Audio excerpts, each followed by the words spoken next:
we have definite integral from 2 to 3 of x squared. It means we have upper limit 3 and lower limit 2. To find definite integral, first we have to check if our function in this example is x squared is continuous.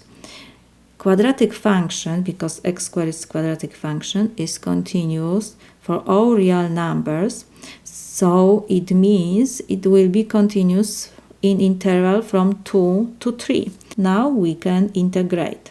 Let me copy our definite integral from 2 to 3 of x squared with respect to x. We have to integrate power function. First, in order to do definite integral, the first thing that we need to do is the indefinite integral of x squared.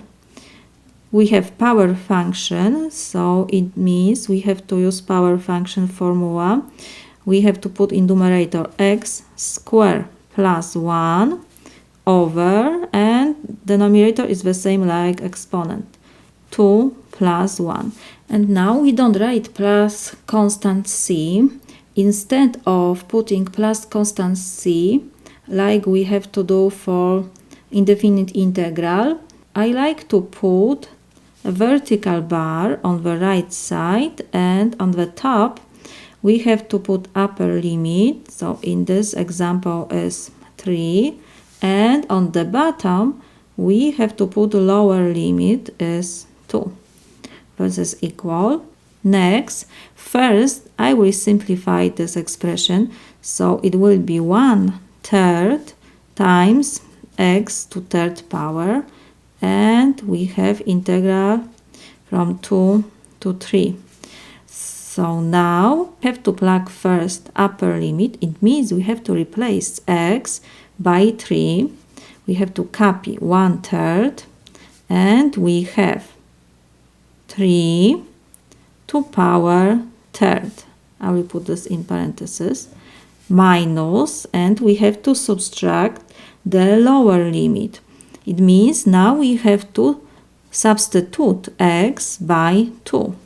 We have to copy 1/3, and in parentheses we will put 2 to third power. So this is equal. Now we have to do some multiplication and subtraction. First I will copy 1/3. 3 to third power is 27 times 27 minus, and we have 1/3, 2 to third power is 8. So this is equal. We can reduce 3 and 27. It will be 9.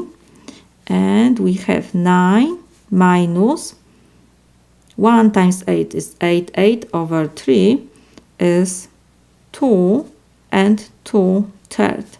This is equal 6 and 1/3.